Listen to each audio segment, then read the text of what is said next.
Welcome back. Now, don't forget, after I finish here tonight, Chris Kenny will present his documentary, Men in the Mirror. I cannot wait for it.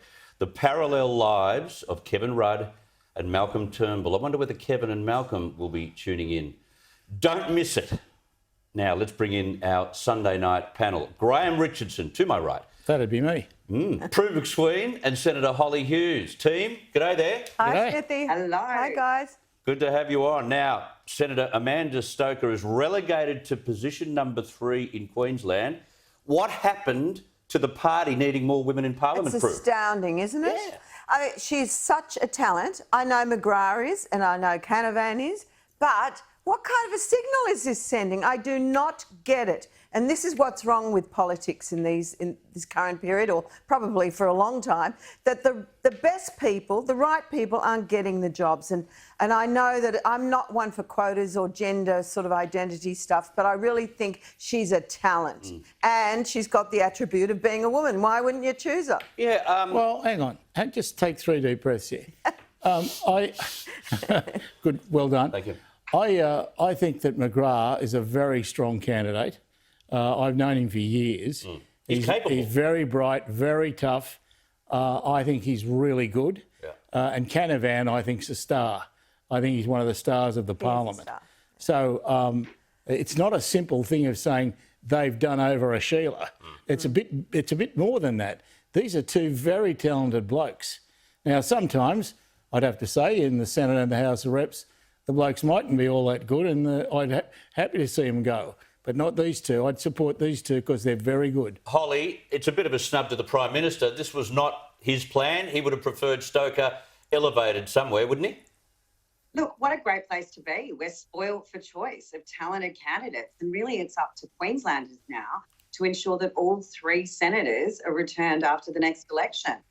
James is an absolutely brilliant strategic thinker and a great campaigner. Matt and I worked very closely on the vaping campaign. I have all the time in the world for Matt. And I've known Amanda since she was a young Liberal back in the early days in Sydney a very long time ago. So how fabulous to be so spoilt for choice with 3 amazing candidates.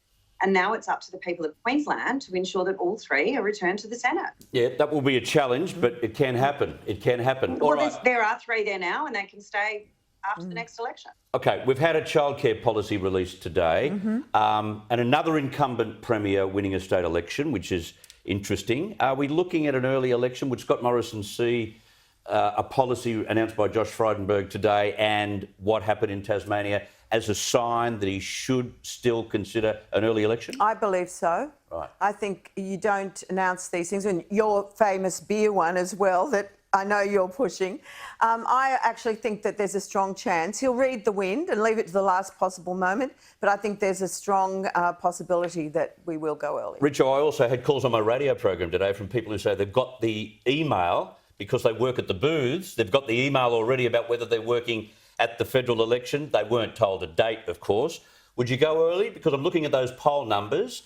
Theoretically, the coalition would lose, but of course we go back to 2019 and they said the same thing. Yeah, I don't think he'd be too worried about polls saying he's going to lose.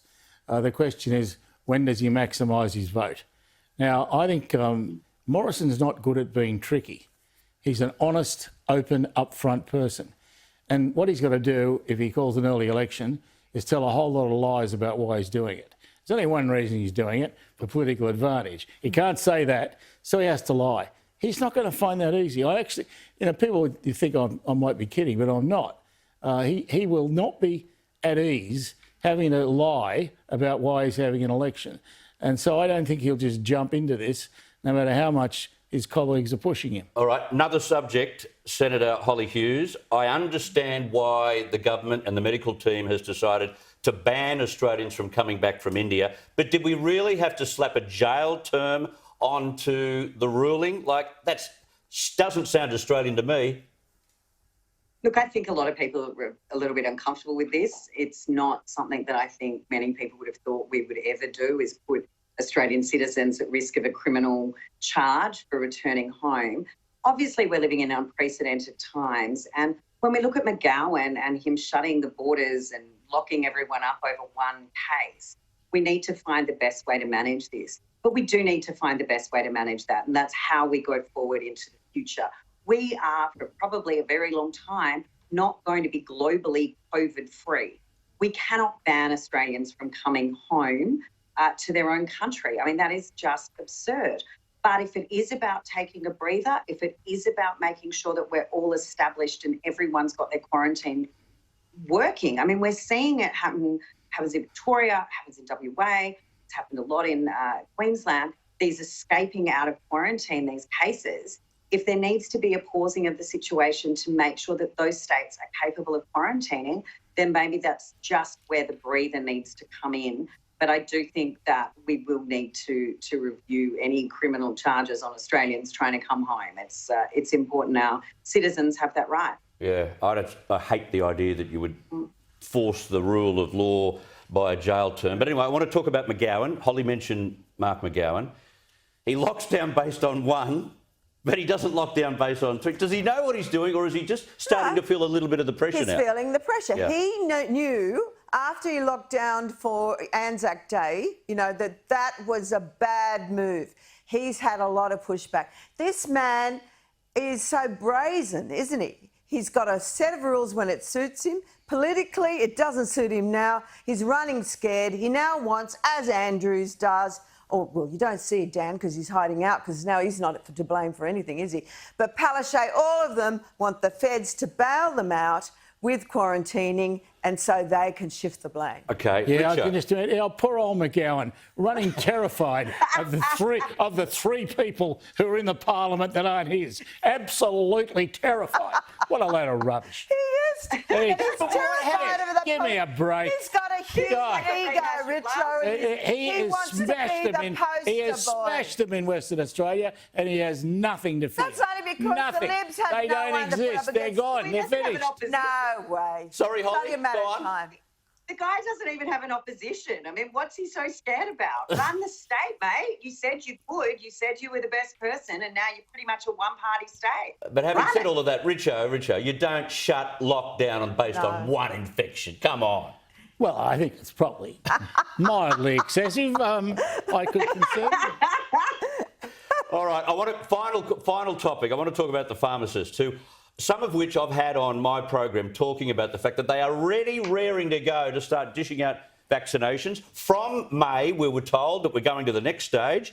Surely, Prue, it's time to bring in the pharmacists. They're geared for this, and they always have been geared for this during winter with the flu vaccine. Yes, and I think certainly in remote areas, country areas, they've got the network. What worries me is, like, I took my mum for her COVID. There was a doctor there. We had to sit and wait for 20 minutes, and if there'd been a reaction, bang. Are the pharmacists able to do that? Are they to drop everything and manage if someone has a reaction? That worries me. But certainly, and also pharmacists have been wanting to chip away at the doctors, at the GPs, practices a lot. But in this case, certainly, if they can get, they've got the network in the remote areas, so I think that makes sense. Yeah. What have you heard, Holly, about pharmacists coming on board here? Because the rules have changed, because now we're asking people over 50 to get the AstraZeneca earlier, and we've moved off Pfizer until the next batch arrives in October. What have you heard about pharmacists being involved? Look, I'm not hearing anything directly, so I don't want to, by any stretch of the imagination, preempt what any policy might be. In my view, I might be a little bit different from Prue here. I've never seen a Medicare number that the AMA don't chase after. I think Prue is right, though, when she talks about in rural and regional areas. Pharmacists are probably best placed in some areas to deliver this vaccine, particularly if we're talking about low-risk groups.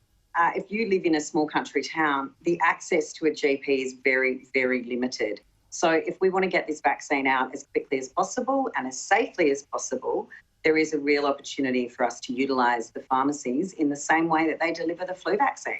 All right, Richo, I've just done a calculation, right? Before I got on air. We got the second 1 million doses in 14 days. We've got hubs opening up. The CSL are now churning out 1 million doses a week now, according to Collignon. At a rate of, say, 1 million per 10 days, I've just calculated, we will get to 17 million by the end of September. Then we've got the Pfizer jabs coming on. We could get that 8 million done by mid-January. That's not a bad vaccine rollout. It's excellent. If we can keep up with those dates, we've done really, really well. But I have some confidence that it'll work. Yeah. I think using chemists is a great idea. Yeah. I know that some of the doctors won't be too happy, but it'll work. Yeah, I think it will. I think we'll get it done by January. But anyway, Holly Hughes, Graham Richardson, Prue MacSween, thank you very much for your time. Mickey. Fantastic to have you here. Coming up, what's a New Yorker doing in Australia? Co-hosting a successful current affairs program. Outsider James Morrow is on the couch right